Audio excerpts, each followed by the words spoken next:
What happens when you put together the best controller player of all time with 5 FNCS titles and a completely random player? Well, let's find out together. We recently saw the biggest Fortnite tournament since the World Cup, the 4-year FNCS Global Championship, which took place in Copenhagen. The winner was the well-known player Mero, who secured his 6th FNCS title, along with Cooper, for whom it was only his 3rd FNCS final appearance. They started playing together because of a coin flip. Yes, you heard that right, a coin flip. I will explain it later.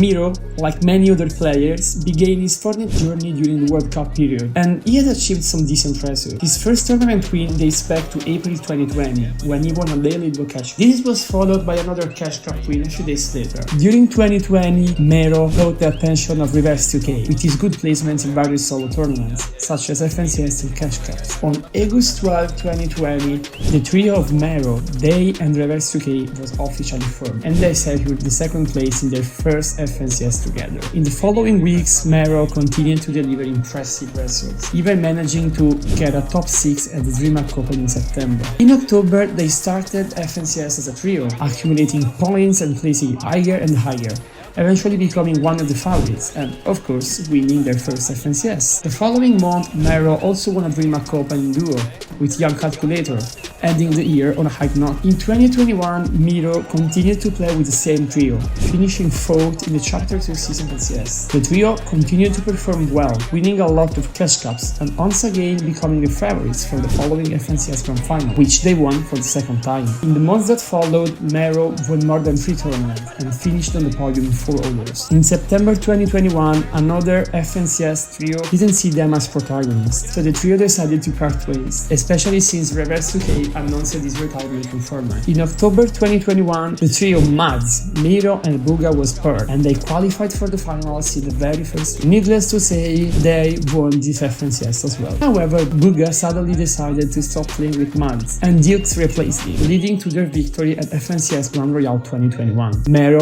ended the year on a high note once again. In 2022, duos were introduced. Mero played a few cash cups with Taken and did pretty well. However, he decided to team up with Buga for the upcoming FNCS, dominating the competition and winning the final. In the following months, Mero achieved remarkable results in a lot of different competitions throughout all the regions. In May 2022, they finished 3rd in FNCS Grand Final of Chapter 3 Season 2. Despite this placement, they continued to play together, and they finished 2nd in the next FNCS, just 1 point behind the 1st place team, earning them a spot in FNCS Invitational. Going into the FNCS Invitational, their duo was in the spot not only because they had been dominating the competition in their region for some time, but also because Buga was the winner of the last LAN event. Unfortunately, they only finished 36 in the FNCS Invitational, which led to Mero's decision to part ways with Buga. In early 2023, Mero decided to play with Edgy, but their performance was not outstanding, and as a result, he decided to quit Fortnite, even leaving Dignitas, his organization at the time. However, just 1 day later, he appeared on the leaderboard of a cash cup. It is believed that due to the immense pressure, he initially decided to quit professional competition. However, a few days later, he realized that he was still very skilled, and he decided to team up with Cooper, a very unknown player back at the time. They started playing together thanks to a coin flip. Literally, Cooper said heads and Mero flipped the coin, and since it landed on heads, they started playing together. They would finish top 2 in their very first FNCS together, and the rest is history. Cooper started competing in 2019, even before Mero, but he didn't start winning money until October 2021. From that point on, he consistently placed well in cash cups, especially solos. In July 2022, he started playing duos with Nani, with whom he qualified for his first FNCS finals, but finished in top 30. From then on, he played with several different players, alternating between decent and mediocre results, until April 2023, when he started playing with Mero. This duo was not considered one of the favorites. In fact, no one was expecting them to win. This was partly because they didn't perform well in the first 2 days of the tournament. Cooper said in his first stream after the FNCS that he didn't think they would have won the tournament if they had qualified on day 1. Apparently, Cooper came back to the hotel in tears after the first day and had a discussion with his duo Mero. They found the strength to do better with statements like, "We are too good to not succeed." And obviously, as we can see, their starts were impressive, as they had the most kills and the most damage done. They not only managed to win the tournament, but also with 60 points above the 2nd place.